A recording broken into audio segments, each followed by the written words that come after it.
This is the story of a man named Stanley. Stanley worked for a company in a big building where he was employee number 427. Employee number 427's job was simple. He sat at his desk in room 427 and he pushed buttons on a keyboard.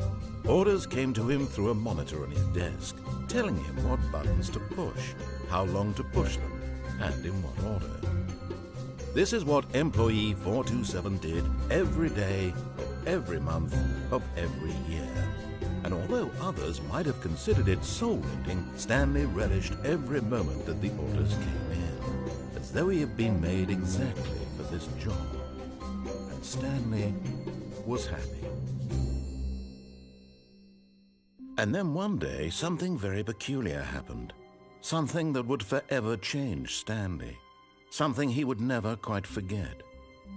He had been at his desk when he realized that not one single order had arrived on the monitor for him to follow. No one had showed up to give him instructions, call a meeting, or even say hi. Never in all his years at the company had this happened, this complete isolation. Something was very clearly wrong. Shocked, frozen solid, Stanley found himself unable to move for the longest time. But as he came to his wits and regained his senses, he got up from his desk and stepped out of his office.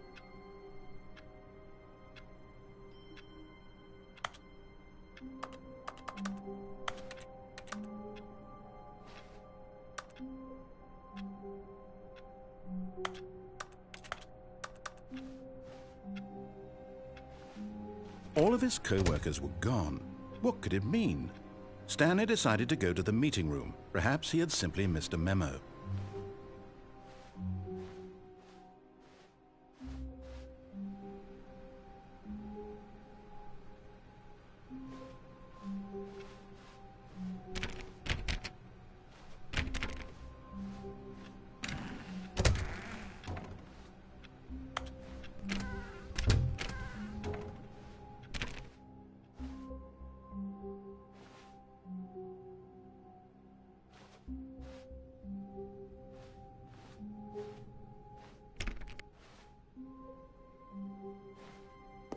When Stanley came to a set of 2 open doors, he entered the door on his left.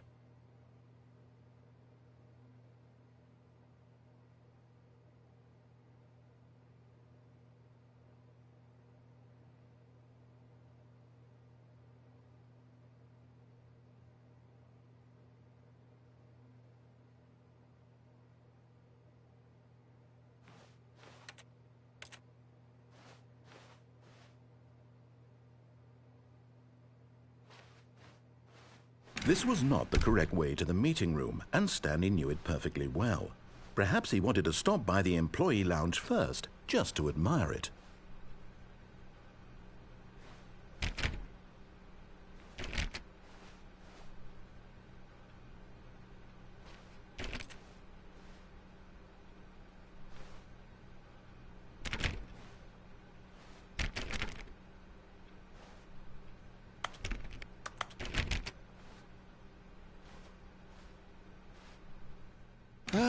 Yes, truly a room worth admiring.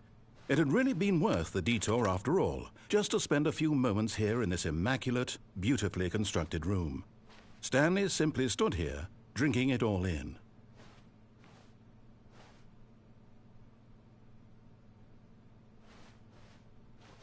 But eager to get back to business, Stanley took the first open door on his left.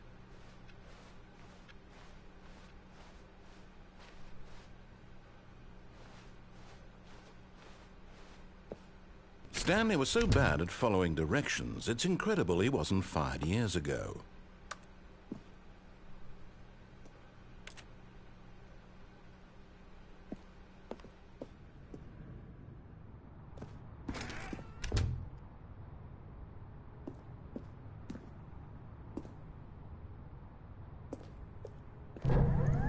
Look, Stanley, I think perhaps we've gotten off on the wrong foot here.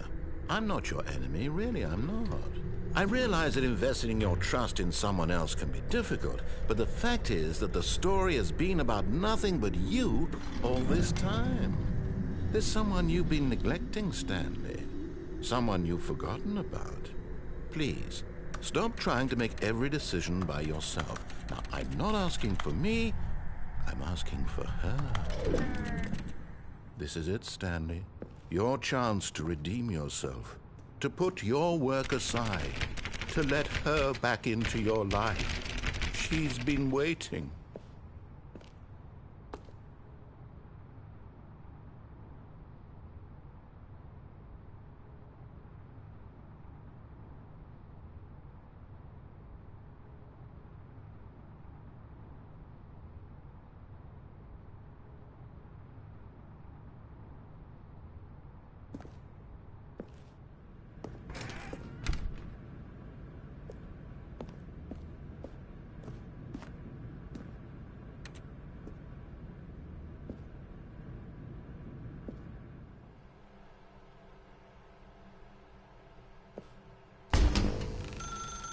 That's her, Stanley.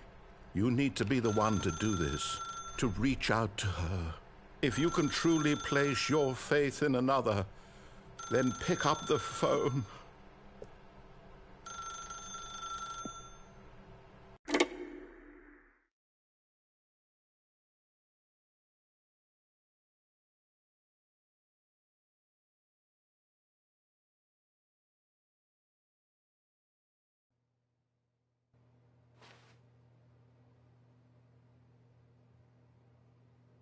Oh, Stanley, is that you?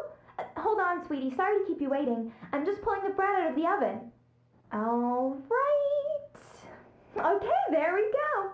All right, now, I want you to come in and tell me all about your day. Gotcha. Oh, come on. Did you actually think you had a loving wife who'd want to commit their life to you? I'm trying to make a point here, Stanley. I'm trying to get you to see something. Come inside. Let me show you what's really going on here.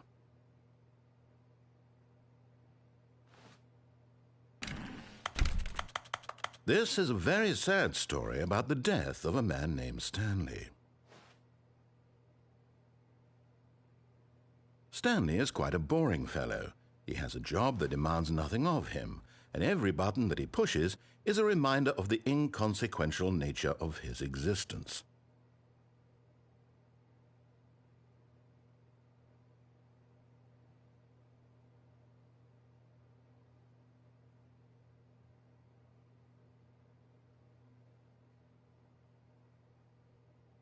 Look at him there, pushing buttons, doing exactly what he's told to do.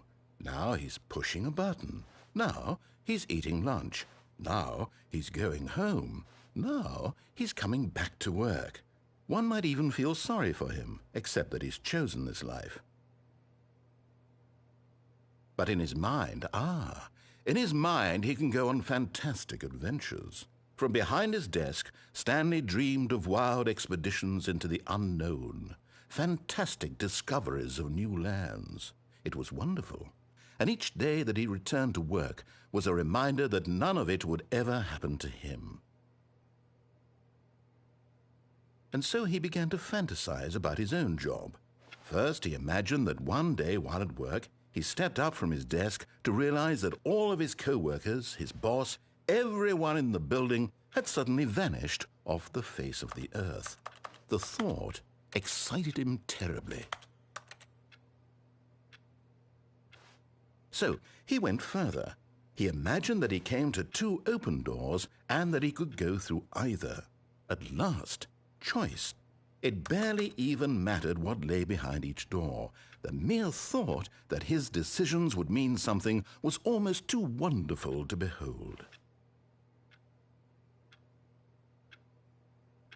As he wandered through this fantasy world, he began to fill it with many possible paths and destinations. Down one path lay an enormous round room with monitors and mind controls. And down another was a yellow line that weaved in many directions. And down another was a game with a baby. And he called it the Stanley Parable. It was such a wonderful fantasy, and so in his head he relived it again, and then again, and again, over and over, wishing beyond hope that it would never end, that he might always feel this free. Surely there's an answer down some new path, mustn't there be? Perhaps if he played just one more time. But there is no answer. How could there possibly be? In reality, all he's doing is pushing the same buttons he always has. Nothing has changed. The longer he spends here, the more invested he gets, the more he forgets which life is the real one. And I'm trying to tell him this, that in this world he can never be anything but an observer, that as long as he remains here, he's slowly killing himself. But he won't listen to me. He won't stop. Here, watch this. Stanley, the next time the screen asks you to push a button, do not do it.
You see? Can he just not hear me? How can I tell him in a way that he'll understand that every second he remains here, he's electing to kill himself? How can I get him to see what I see? How can I make him look at himself?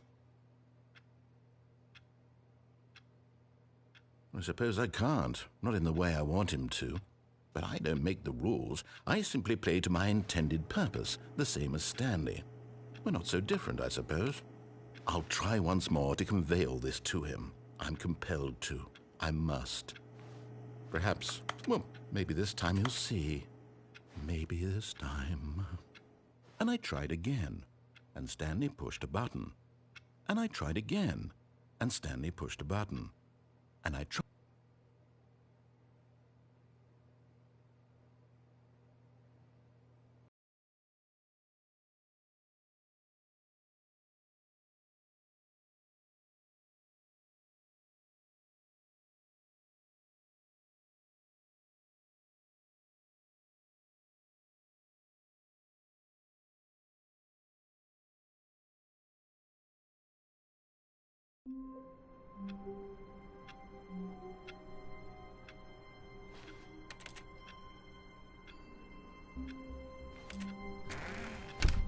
But Stanley simply couldn't handle the pressure. What if he had to make a decision?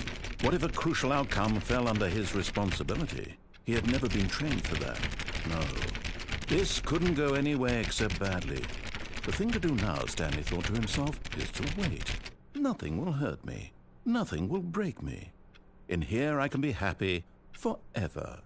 I will be happy. Stanley waited. Hours passed, then days. Had years gone by? He no longer had the ability to tell. But the one thing he knew for sure, beyond any doubt, was that if he waited long enough, the answers would come. Eventually, someday, they would arrive. Soon, very soon now, this will end. He will be spoken to. He will be told what to do. Now it's just a little bit closer. Now it's even closer. Here it comes.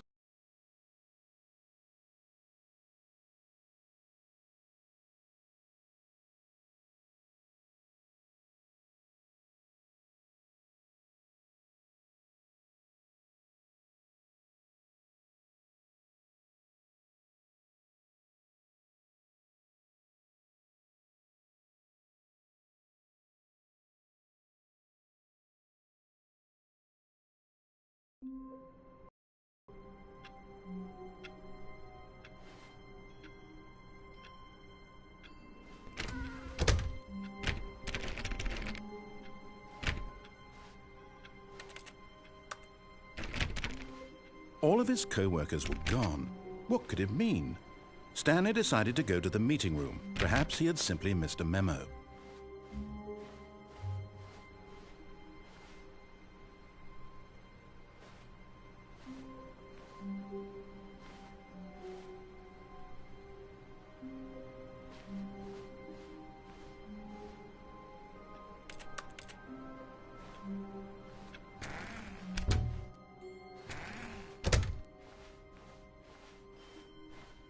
When Stanley came to a set of 2 open doors, he entered the door on his left.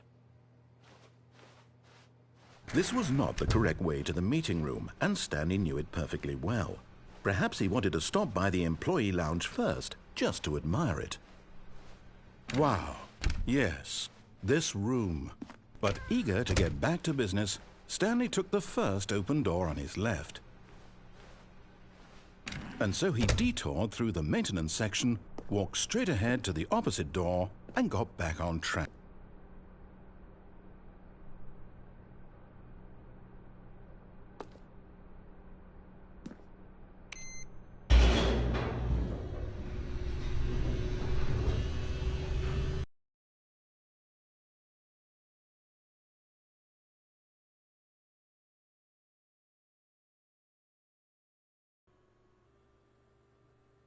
But Stanley didn't want to go back to the office. He wanted to wander about and get even further off track. So now in order to get back, he needed to go, from here it's, left.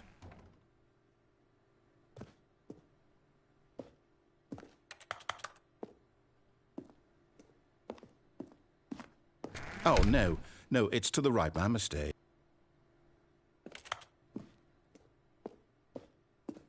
No, not the right. Why would I have ever said it was to the right? What was I thinking? It's clearly... Oh dear, would you hold on for a minute, please? Now, let's see. We went down right, left, down, left, right. Yep, okay, yes. I've got it now. This story is absolutely, definitely this way.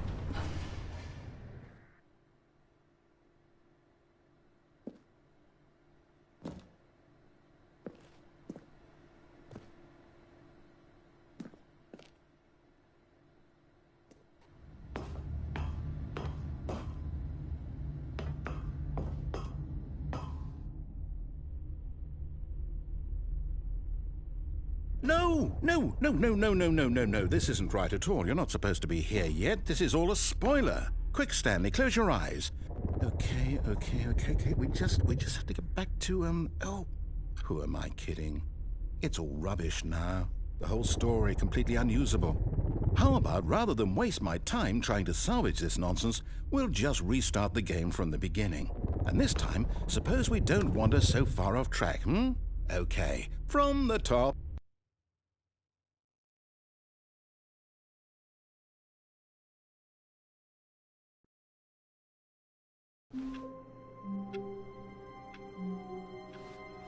All of his co-workers were gone. What could it mean? Stanley decided to go to the meeting room. Perhaps he had simply missed a memo.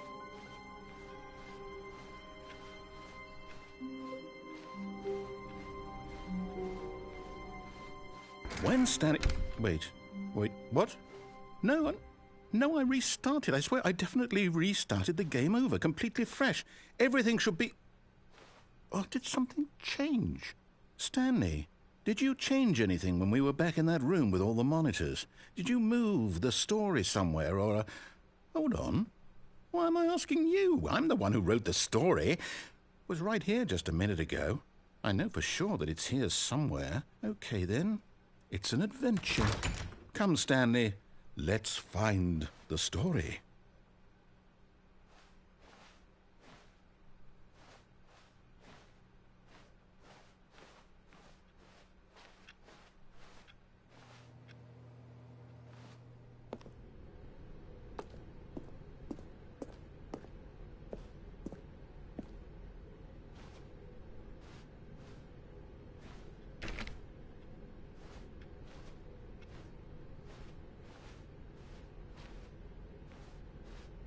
I'll say it.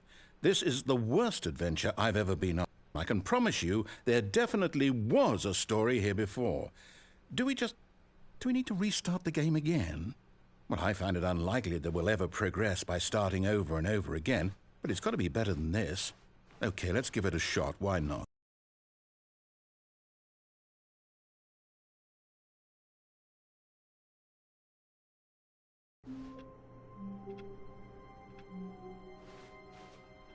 All of his co-workers were gone.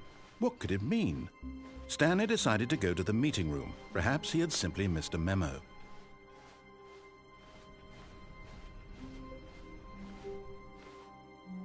Okay, yep, it's worse. I might be remembering this wrong. It's possible the story is back where we just came from.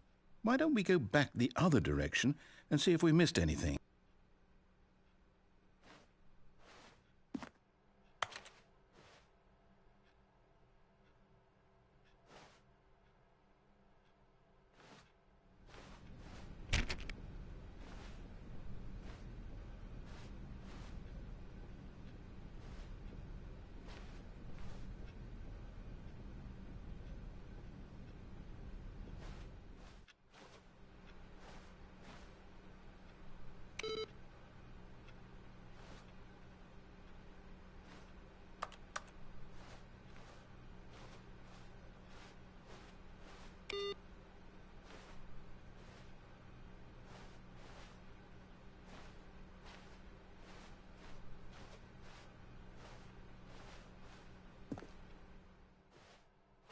Aha!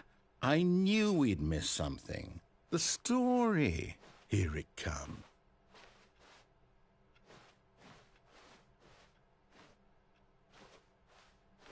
No, wait, never mind. Not the story. Okay, let's head back the other way and retrace our steps.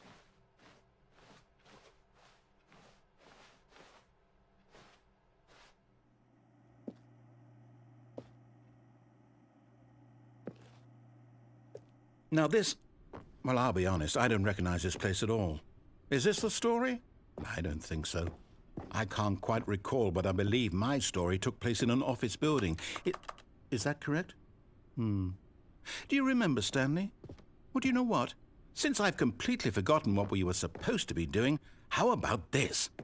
You win! Congratulations! I know you put in a lot of hard work, and it really paid off, so good job. Oh, no. No, I don't feel right about this at all. We both know you didn't put in any actual work for that win. Some people win fair and square, and this was not one of those situations. Okay, I'm getting weirded out by whatever this place is. I don't care what might happen this time. I have to restart.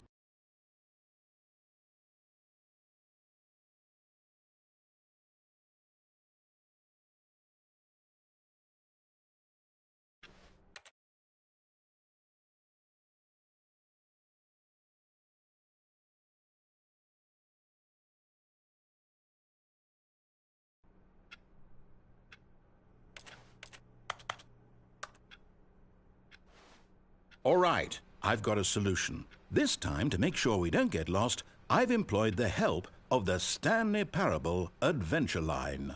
Just follow the line. How simple is that?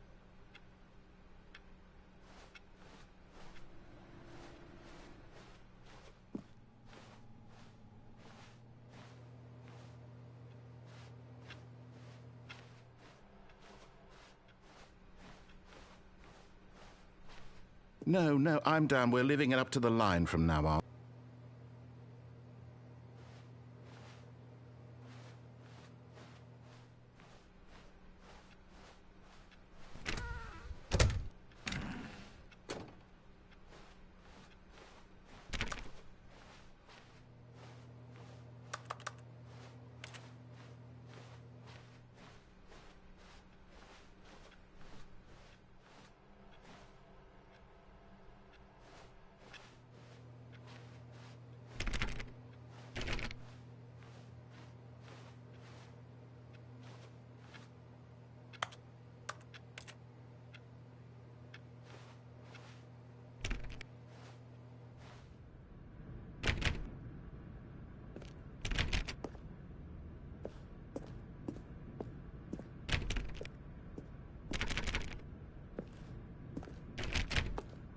You see? The line knows where the story is. It's over in this direction. Onward, Stanley, to destiny. Though, here's a thought. Wouldn't wherever we end up be our destination, even if there's no story there? Or to put it another way, is the story of no destination still a story? Simply by the act of moving forward, are we implying a journey such that a destination is inevitably conjured into being via the very manifestation of the nature of life itself? Okay, Stanley, I need to follow this train of thought for a minute. Just stick with me.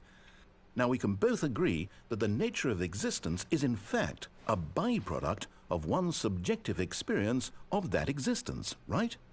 Okay, now if my experience of your existence rests inside of your subjective experience of this office, is this office in fact the skeleton of my own relative experiential mental subjective construct? Whoa. Hang on. That got a bit weird back there. Well, I'd like to apologize. Not sure where I was going with all that. You know what?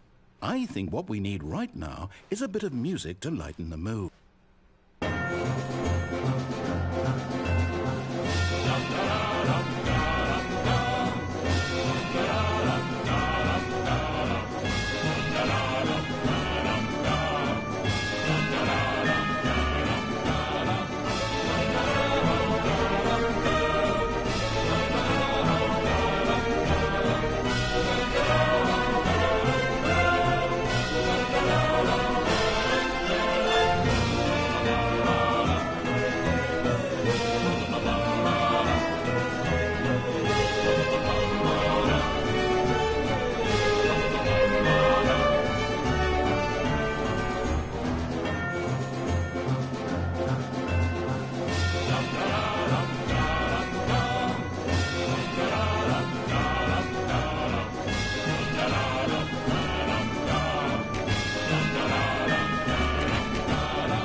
the music. Go back and look at that fern.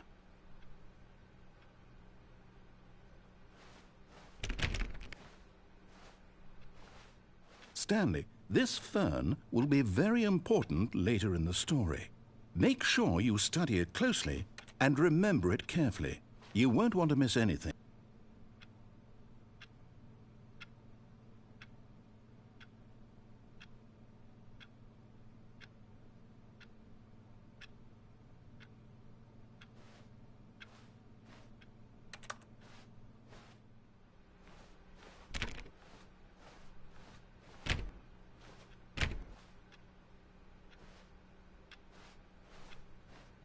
Wait, what?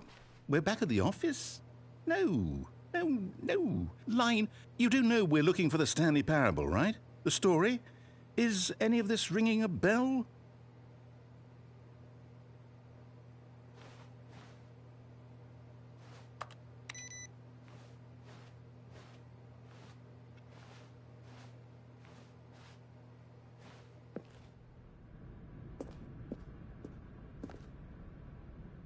Oh, no, not again, Line. How could you have done this to us? And after we trusted you, after everything we've been through, you... Oh, I can't take this anymore. To hell with it. Restart.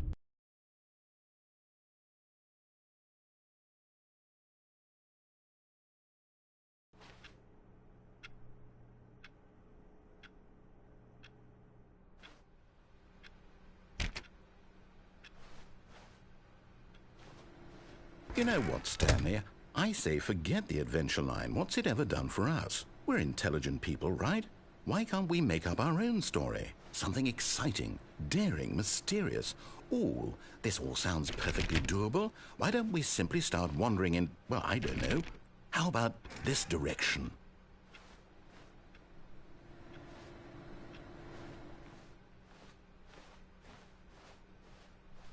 Now, yes, this is exciting. Just me and Stanley forging a new path, a new story. Well, it could be anything. What do you want our story to be? Go wild. Use your imagination.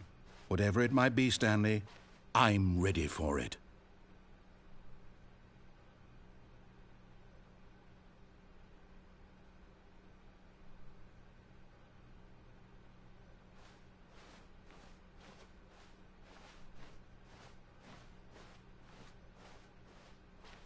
Oh, no, not you again. Stanley, I'd also like to veto the line from having any role in our awesome new story. No lines or monitor rooms. Just don't acknowledge it, and we should be fine.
Ah, a choice. We get to make a decision. From here, the story is in our control. How important we mustn't squander the opportunity. In fact, I believe I need a minute to think here. Just walk in circles for a minute.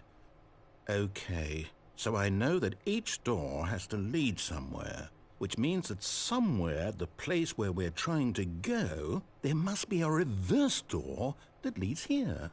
And that in turn means that our destination corresponds with the counter-inverted reverse door's origin. So starting from the right, let us ask, will taking the right door lead us to where we're going?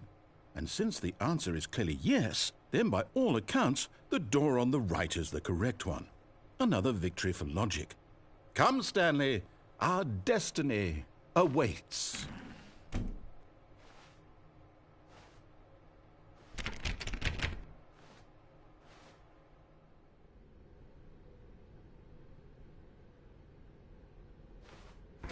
hold up, what's this? The confusion ending. You're telling me that's what this is? It's all one giant ending? And we're supposed to restart the game, what, eight times? That's really how all this goes? It's all determined? So now, according to the schedule, I restart again. Then what? Am I just supposed to forget? Well, what if I don't want to forget? My mind goes blank simply because it's written here on this thing, wall. Well, who consulted me? Why don't I get to decide? Why don't I get a say in all of this? Is it really? No, it can't be. I don't want it to be.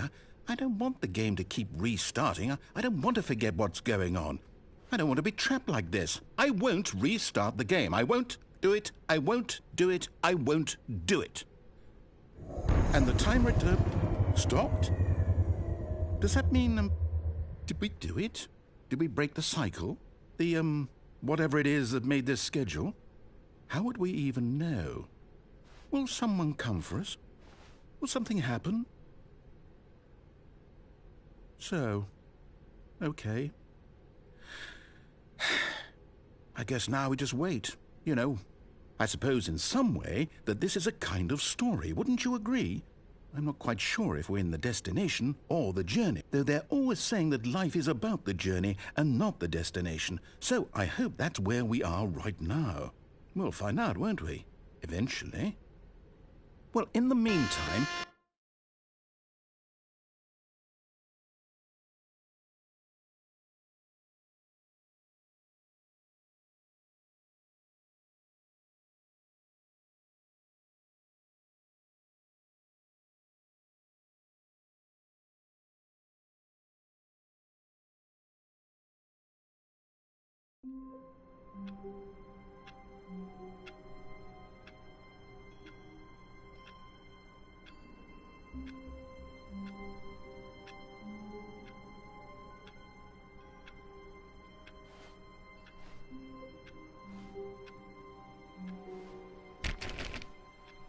All of his co-workers were gone. What could it mean? Stanley decided to go to the meeting room. Perhaps he had simply missed a memo.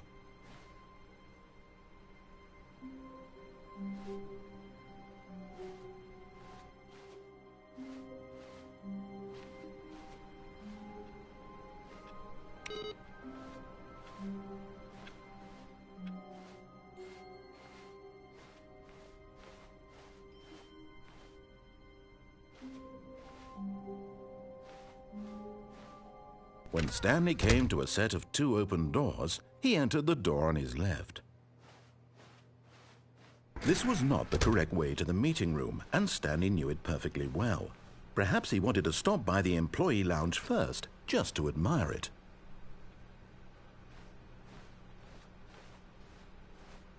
The lounge was sublime, a work of art. What was it about this room that called so deeply and so personally to Stanley? Its grace, its subtle charm? No, but eager to get back to business, Stanley took the first open door on his left.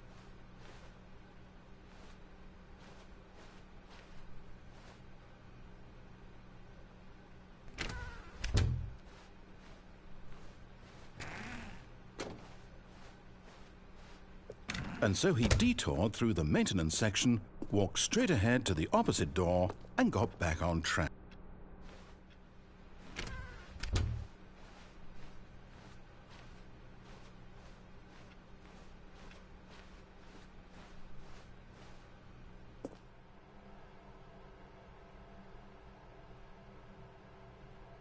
Yet there was not a single person here either. Feeling a wave of disbelief, Stanley decided to go up to his boss's office, hoping he might find an answer there.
Stanley stepped into the broom closet, but there was nothing here, so he turned around and got back on track.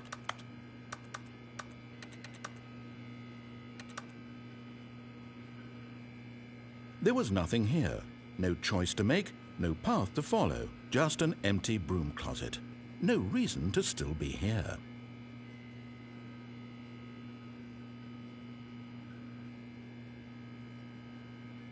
It was baffling that Stanley was still just sitting in the broom closet.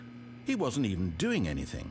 At least if there was something to interact with, he'd be justified in some way. As it is, he's literally just standing there doing sweet FA.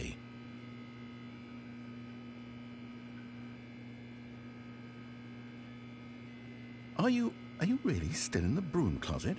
Standing around doing nothing? Why? Please offer me some explanation here. I'm genuinely confused.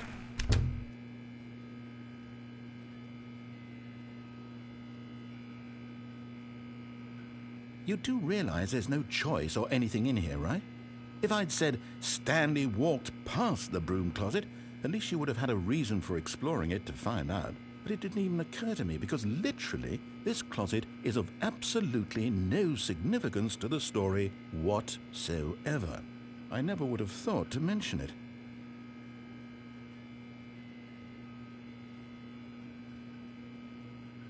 Maybe to you this is somehow its own branching path. Maybe when you go talk about this with your friends you'll say, "Oh, did you get the broom closet ending? The broom closet ending was my favorite." I hope your friends find this concerning.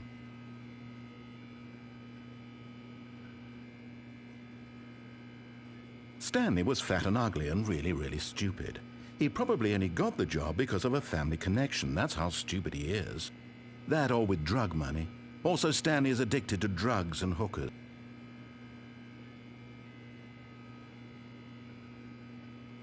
Well, I've come to a very definite conclusion about what's going on right now. You're dead. You got to this broom closet, explored it a bit, and were just about to leave because there's nothing here, when a physical malady of some sort shut down your central nervous system and you collapsed in front of your screen. Well, in a situation like this, the responsible thing is to alert someone nearby so as to ensure that your body is taken care of before it begins to decompose. Hello? Anyone who happens to be nearby? The person at this computer is dead. They have fallen prey to any number of your countless human physiological vulnerabilities. It's indicative of the long-term sustainability of your species. Please remove their corpse from the area and instruct another human to take their place, making sure they understand basic first-person video game mechanics and filling them in on the history of narrative tropes in video gaming, so that the irony and insightful commentary of this game is not lost on them. All right, when you've done that, just step out into the hallway.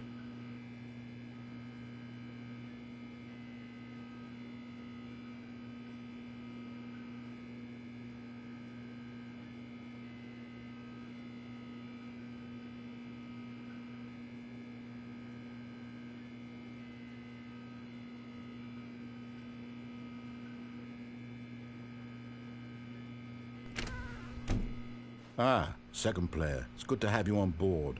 I guarantee you can't do any worse than the person who came before you.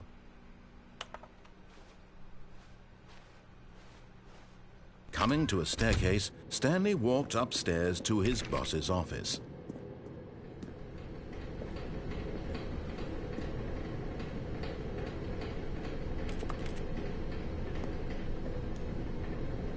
But Stanley just couldn't do it.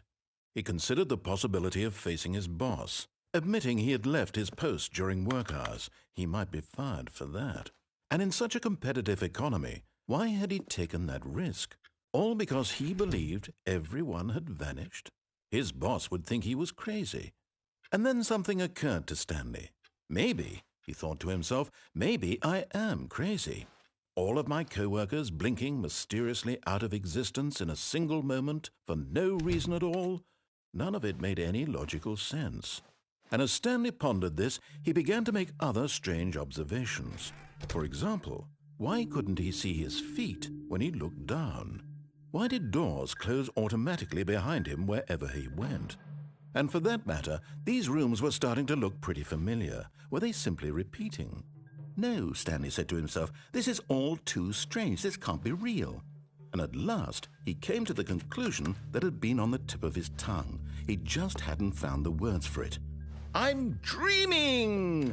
he yelled. "This is all a dream." Oh, what a relief Stanley felt to have finally found an answer, an explanation. His co-workers weren't actually gone. He wasn't going to lose his job. He wasn't crazy after all. And he thought to himself, I suppose I'll wake up soon. I'll have to go back to my boring real-life job pushing buttons. I may as well enjoy this while I'm still lucid. So he imagined himself flying and began to gently float above the ground. Then he imagined himself soaring through space on a magical starfield, and it too appeared. It was so much fun, and Stanley marveled that he had still not woken up. How was he remaining so lucid? And then perhaps the strangest question of them all entered Stanley's head. One he was amazed he hadn't asked himself sooner. Why is there a voice in my head dictating everything that I'm doing and thinking? Now the voice was describing itself being considered by Stanley, who found it particularly strange. I'm dreaming about a voice describing me, thinking about how it's describing my thoughts, he thought. And while he thought it all very odd and wondered if this voice spoke to all people in their dreams, the truth was that, of course, this was not a dream. How could it be? Was Stanley simply deceiving himself, believing that if he's asleep, he doesn't have to take responsibility for himself? Stanley is as awake right now as he's ever been in his life. Now, hearing the voice speak these words was quite a shock to Stanley. After all, he knew for certain, beyond a doubt, that this was in fact a dream. Did the voice not see him float and make the magical stars just a moment ago? How else would the voice explain all that? This voice was a part of himself too. Surely, if he could just... He would prove it. He would prove that he was in control, that this was a dream. So he closed his eyes gently, and he invited himself to wake up. He felt the cool weight of the blanket on his skin, the press of the mattress on his back, the fresh air of a world outside this one. Let me wake up, he thought to himself. I'm through with this dream. I wish it to be over. Let me go back to my job. Let me continue pushing the buttons. Please, it's all I want. I want my apartment and my wife and my job. All I want is my life exactly the way it's always been. My life is normal. I am normal. Everything will be fine. I am okay.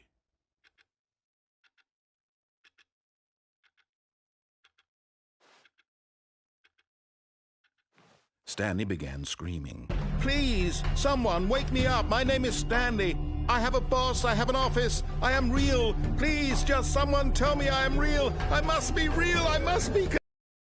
Voice, who am I? Who am I? And everything went black.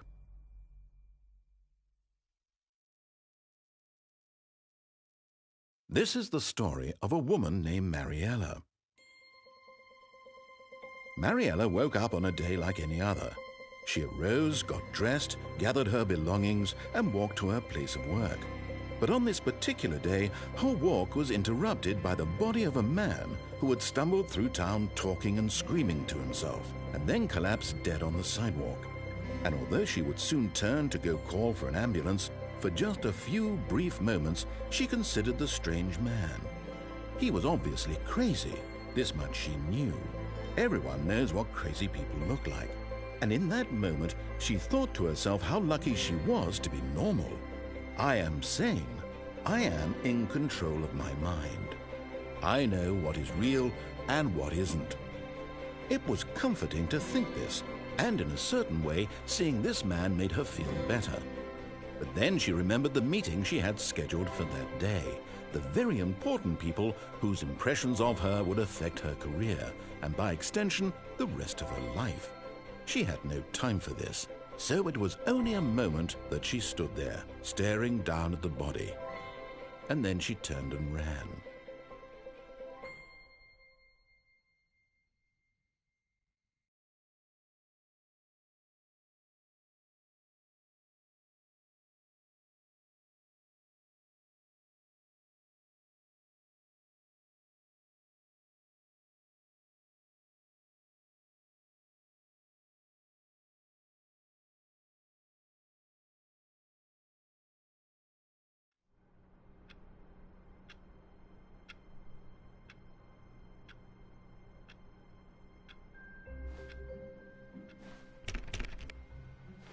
All of his co-workers were gone. What could it mean? Stanley decided to go to the meeting room. Perhaps he had simply missed a memo.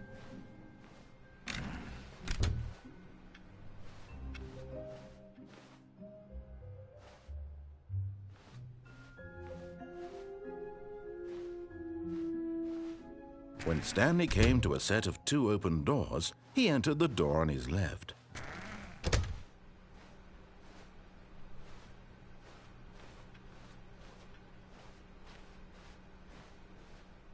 Yet there was not a single person here either.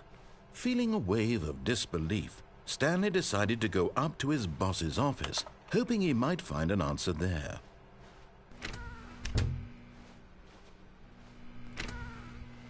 Oh no, no, not again. I won't be part of this. I'm not going to encourage you. I'm not going to say anything at all. I'm just going to be patient and wait for you to finish whatever it is you enjoy doing so much in this room.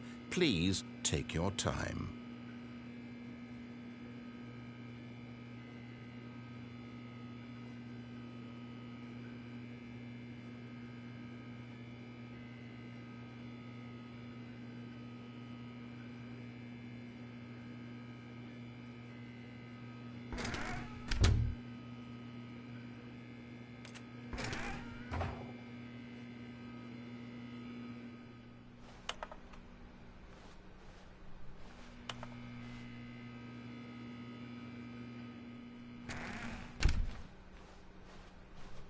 Coming to a staircase, Stanley walked upstairs to his boss's office.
Stepping into his manager's office, Stanley was once again stunned to discover not an indication of any human life.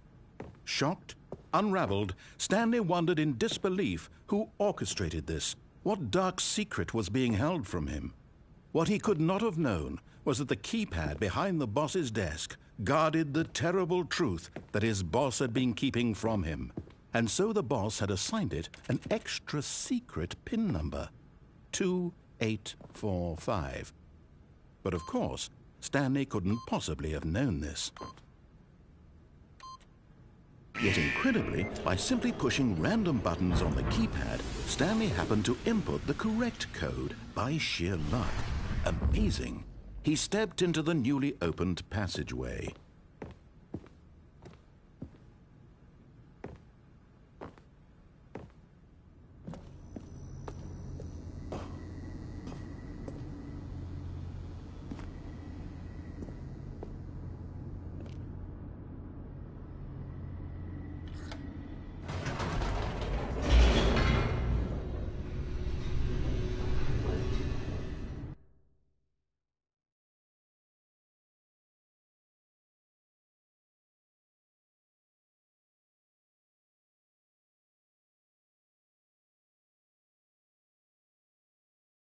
Descending deeper into the building, Stanley realized he felt a bit peculiar. It was a stirring of emotion in his chest, as though he felt more free to think for himself, to question the nature of his job. Why did he feel this now, when for years it had never occurred to him? This question would not go unanswered for long. Whoops, nope, never mind. Stanley actually got back into the elevator and went back up. Silly me. Why did Stanley do that when he knew that it would just lead back to his boss's office? Well, that's a great question. I just can't wait to find out.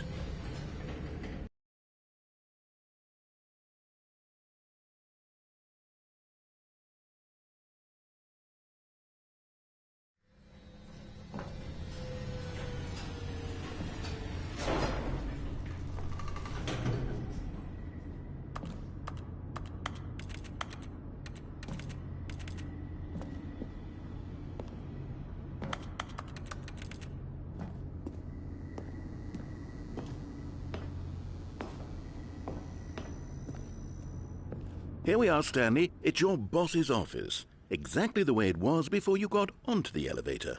It's still just exactly what it is. What a decision you've made to come up here and look at the office again. This has fleshed out the plot of the story in new and fascinating ways I could have never anticipated. It's that keen eye for storytelling that you have, an incisive rapid fire of critical plot points, one after the other, weaving a rich tapestry of uncompromising narrative. Wow! I'm bolted to the edge of my seat.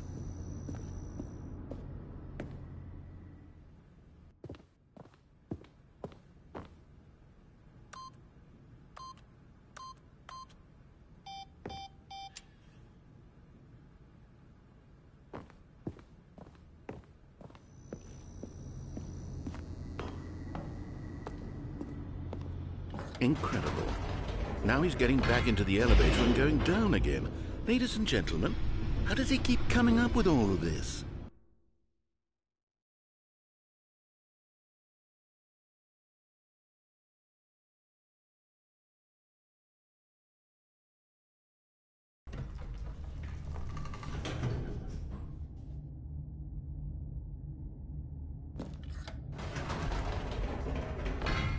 Did you think we were going to go forward down the spooky corridor? No. It's time once again to go back up in the elevator. I can't even begin to grapple with what might be up there. Is it the boss's office again? Or what if it's the boss's office this time? The suspense is killing me.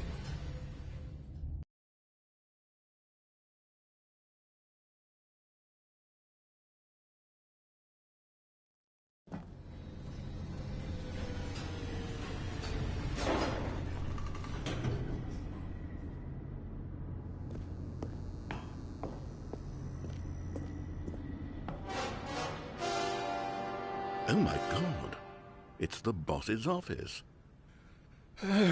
This absolutely changes everything for me. give me a time out here for a minute while I process this.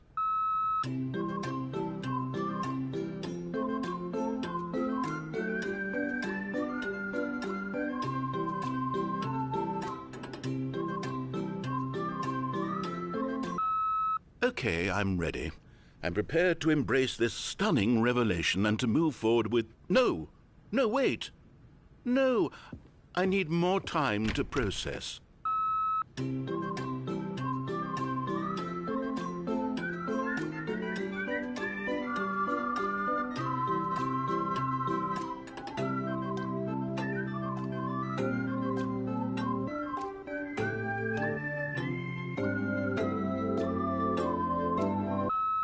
All right. I have fully come to terms with it.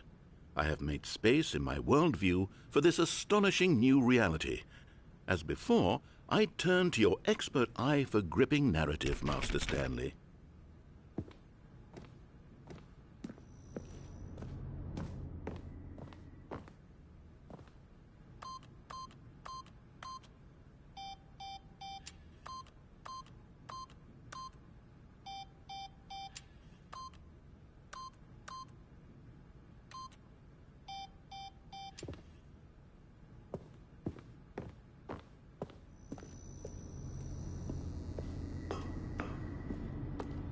Of course.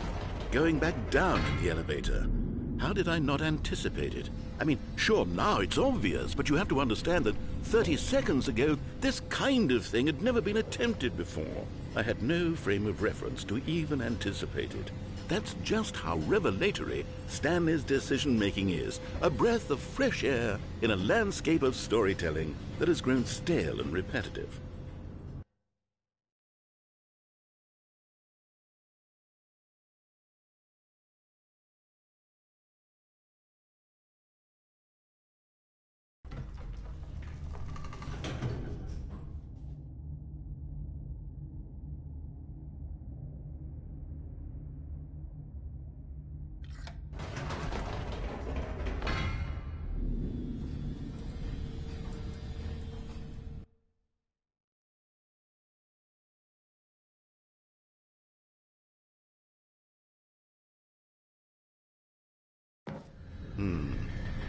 You know what?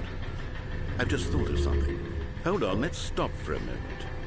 Don't you realize? It's the anticipation, Stanley. You and I, we have no way of knowing what will be at the top of this elevator.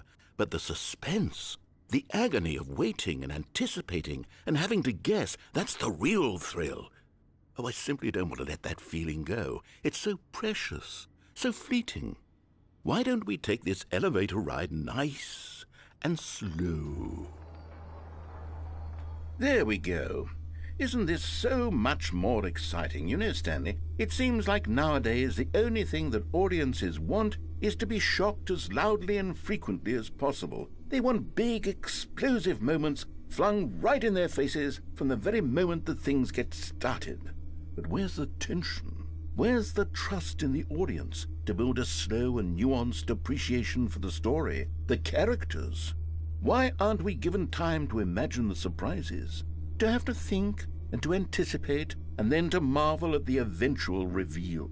This is storytelling, Stanley. What you and I are doing right now. This is the most exciting narrative to be developed in years, and it's really all because of you. You're the one who took this bold step of revisiting the exact same locations over and over. Truly, I mean it. This is unique and different. It's not like anything else out there. You see, I want stories that surprise me, Stanley. I want to have to think. I want to be engaged and not pandered to. We're being fed such unimaginative drivel all the time, and we all know it, which is why we're so starved for content that makes us feel sharp and vital and alive. That's why people like you so much, Stanley, because you're not afraid to spit in the face of tradition. You're a role model, you know? People look up to you. Which is why, oh, I didn't know when to spring this on you, but, well, I've gathered a little press conference for you so that you can talk about your work and your storytelling and your life. Yes, I know you're not much for the public eye, but I thought it would especially mean a lot to the people who have been following you from the beginning. They really look up to you, Stanley. I don't know if you realize the impact you have on them. This is the kind of gesture that might leave a tremendous impact on them for the better. Oh, good, we're here.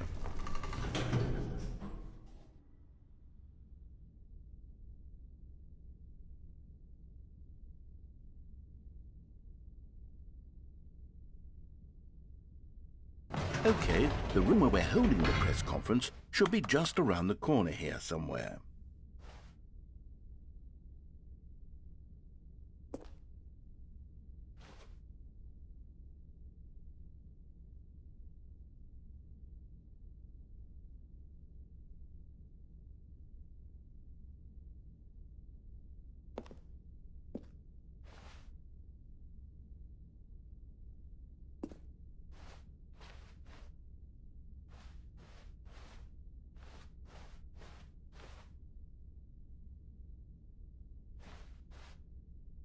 Ah, yes, here it is, just through this door.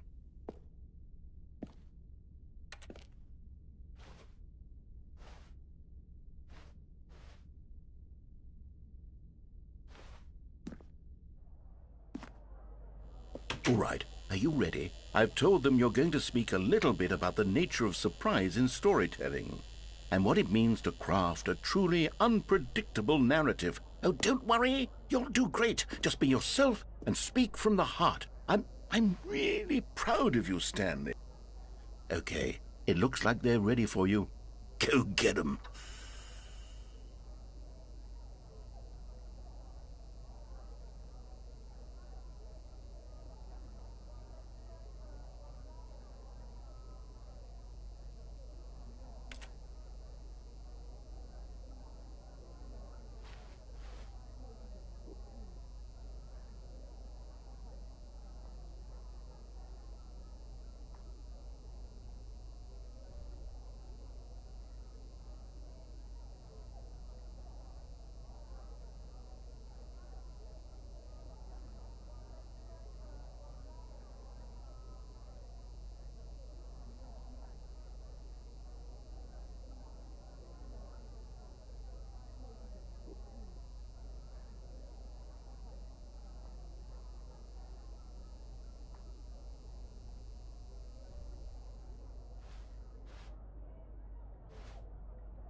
Hello.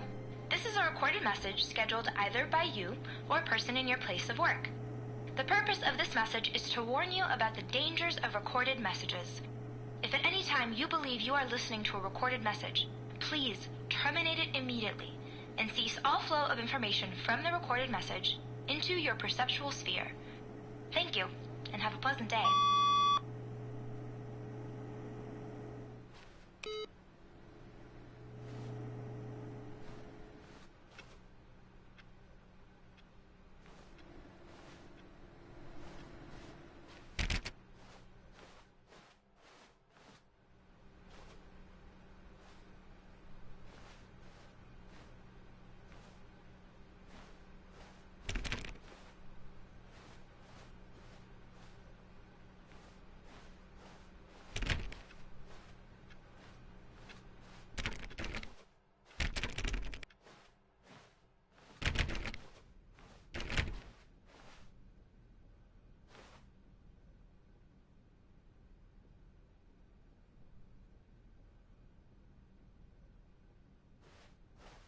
When Stanley came to a set of 2 open doors, he entered the door on his left.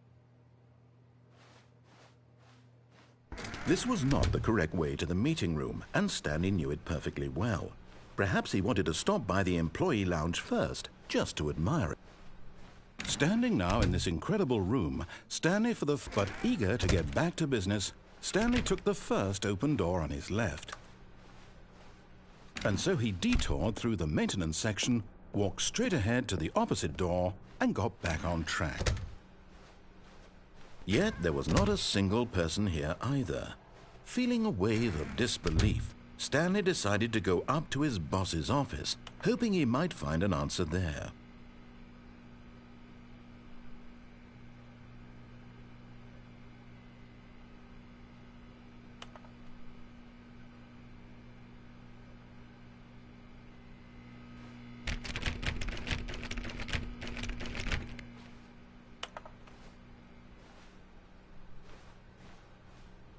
Coming to a staircase, Stanley walked upstairs to his boss's office.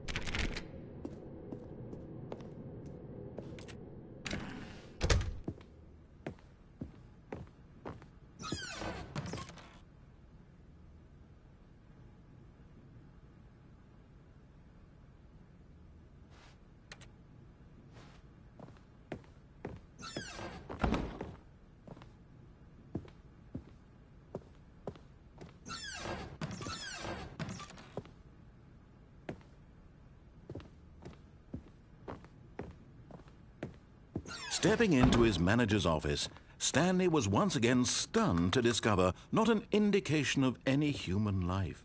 What could it mean? Stanley wondered aloud to nobody. He began wildly tearing through papers on the boss's desk, pulling books off the shelf, looking behind paintings, desperate for clues to his situation. But his attention was caught by a keypad behind the boss's desk. What could its purpose be? In fact, this keypad guarded the terrible secret that lay buried below his feet. And so the boss had assigned it an extra secret PIN number, 2845. But of course, Stanley couldn't possibly have known this.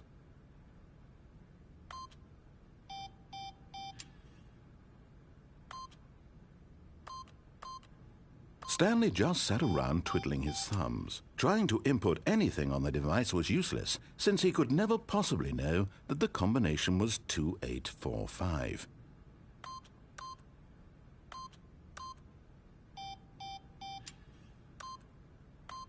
"2845.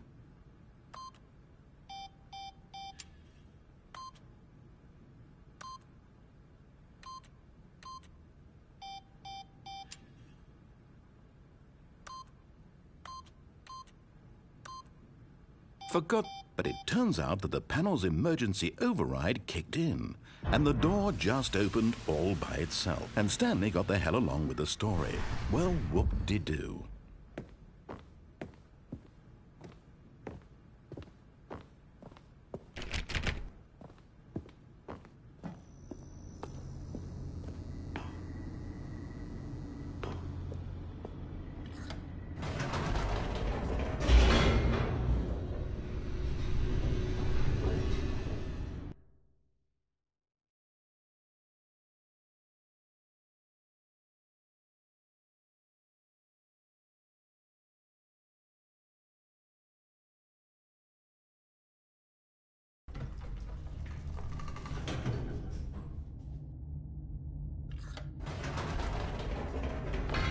Whoops. Nope. Never mind. Stanley actually got back into the elevator and went back up. Silly me. Why did Stanley do that when he knew that it would just lead back to his boss's office? Well, that's a great question. I just can't wait to find out.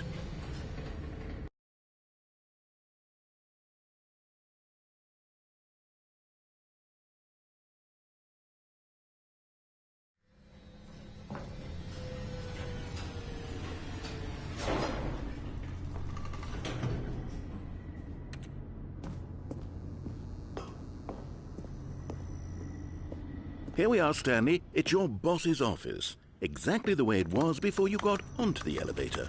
It's still just exactly what it is. what a decision you've made to come up here and look at the office again.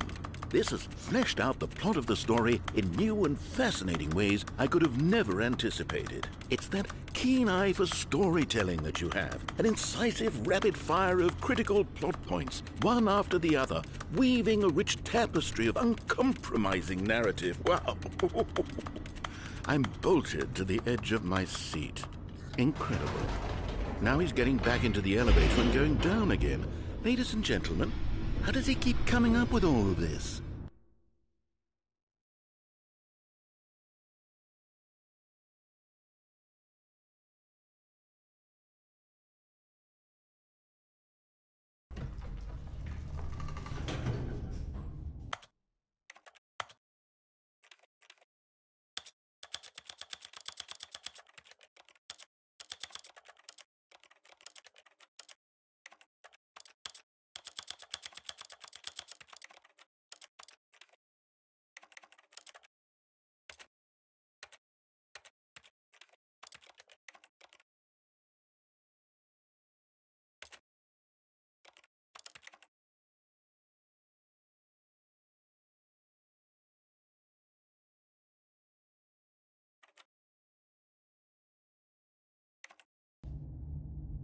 Surely this time Stanley will walk forward.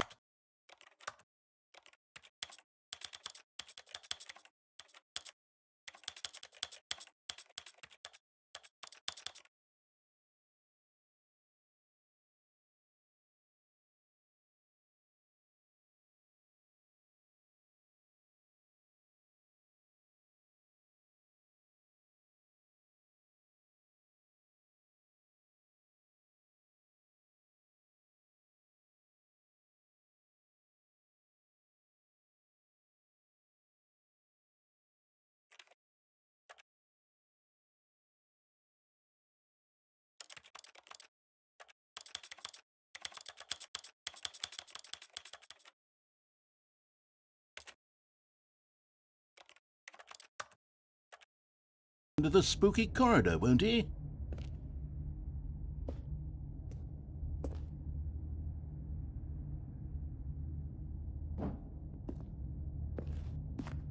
Stanley walked straight ahead through the large door that read Mind Control Facility.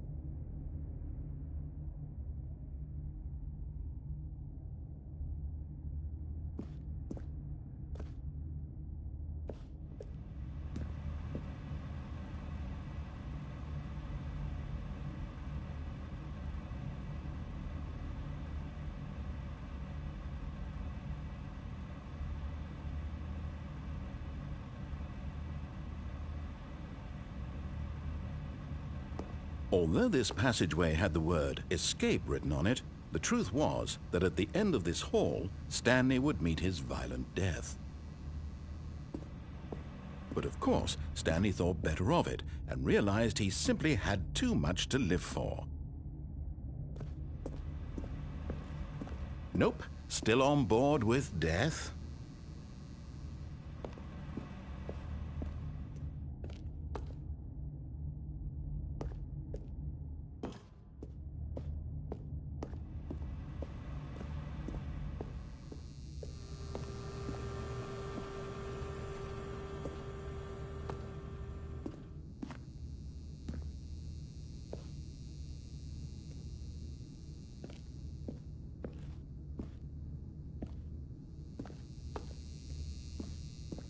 The door behind him was not shut. Stanley still had every opportunity to turn around and get back on track.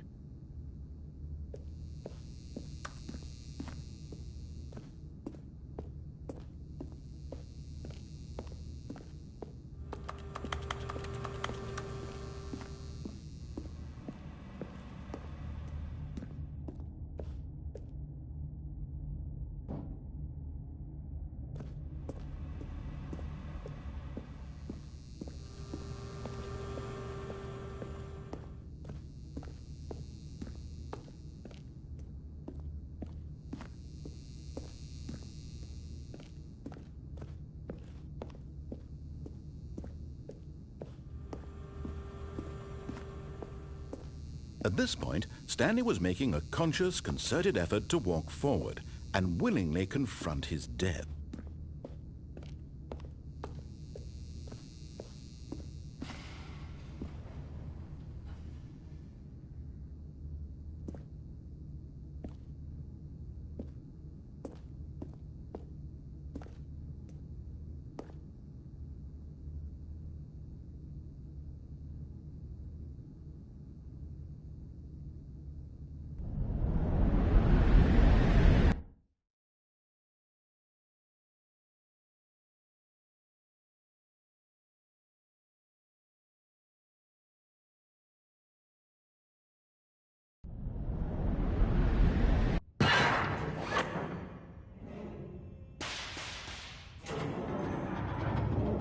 As the machine whirred into motion and Stanley was inched closer and closer to his demise, he reflected that his life had been of no consequence whatsoever.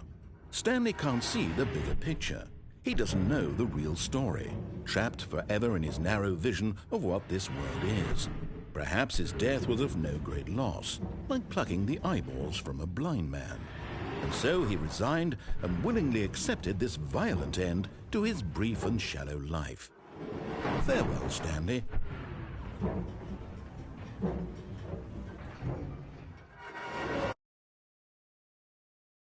"Farewell, Stanley," cried the narrator, as Stanley was led helplessly into the enormous metal jaws. In a single visceral instant, Stanley was obliterated as the machine crushed every bone in his body, killing him instantly.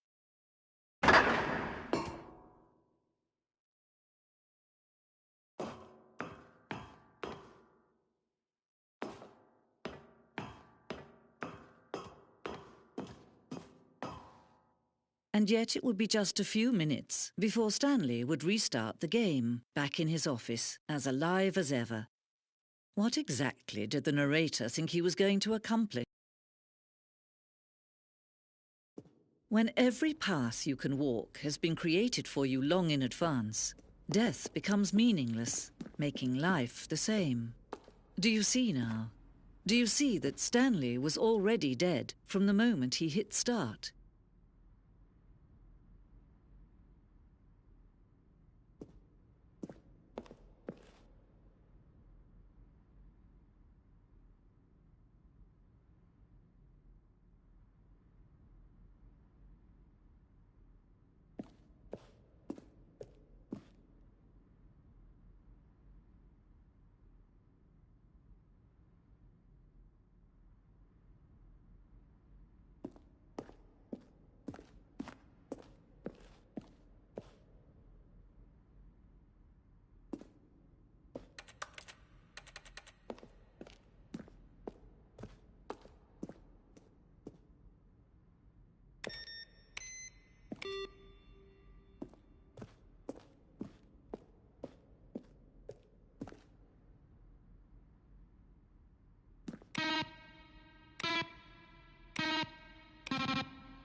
Then he pushed the number 8.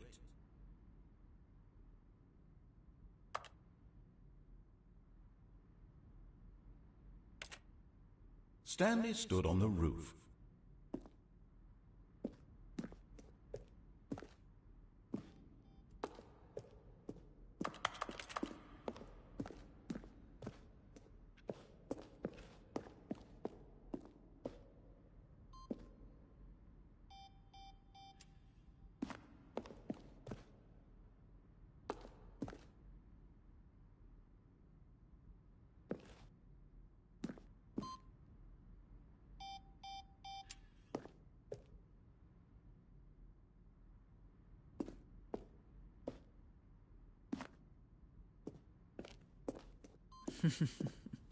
Oh, look at these two. How they wish to destroy one another. How they wish to control one another. How they both wish to be free.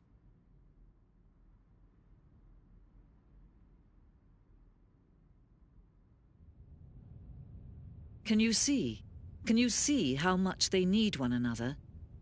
No, perhaps not. Sometimes these things cannot be seen. But listen to me. You can still save those two. You can stop the program before they both fail. Turn off your PlayStation. There's no other way to beat this game. As long as you move forward, you'll be walking someone else's path. Stop now and it'll be your only true choice. Whatever you do, choose it. Don't let time choose for you. Don't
All of his co-workers were gone.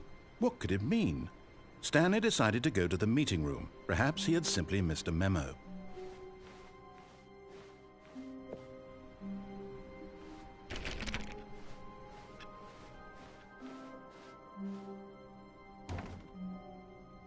Oh, new content? What does that mean, new content?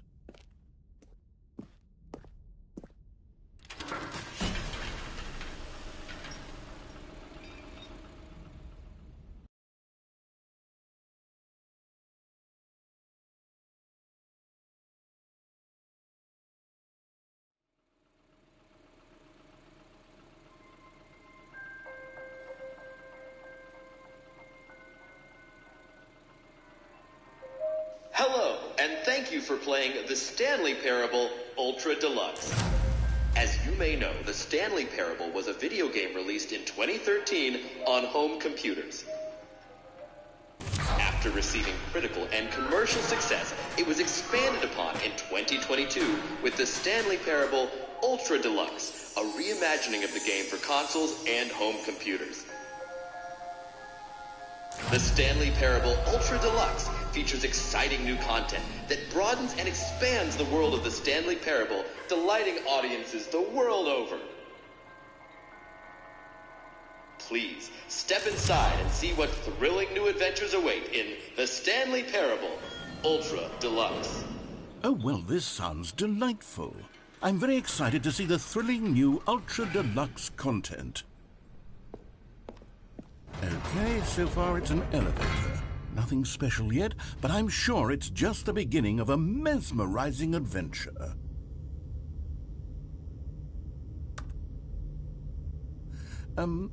Is it broken? What's going on here? Should we be moving somewhere or... Oh, there we go. All right, finally, at long last, it's on to the new content. I've never been more ready. Let's do it.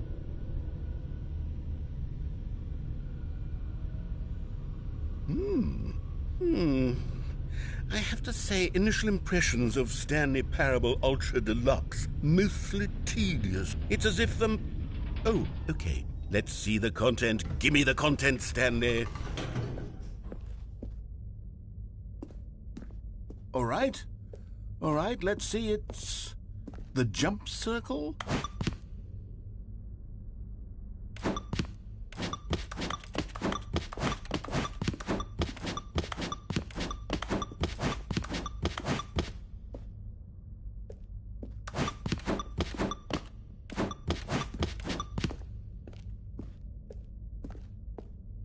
Is that it? Surely that's not all the new content. There has to be something else, right?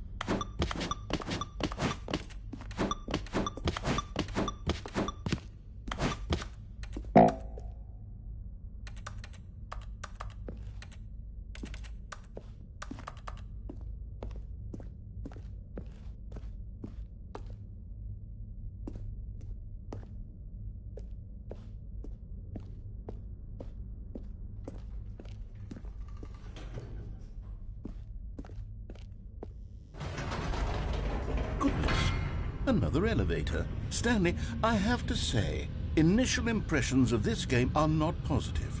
It's just elevators and jumping. Is this what passes for exciting new content? If this is new content, then I could just read you the whole dictionary. There's 20 hours of new content right there. Hell, I could count to 30 trillion. You could put that on the box. The Stanley Parable Ultra Deluxe, now with over 1,000 hours of new content. And oh, wait. There's more. Very good. Yes. I knew there had to be something else. Let's see it. I'm ready for whatever it is.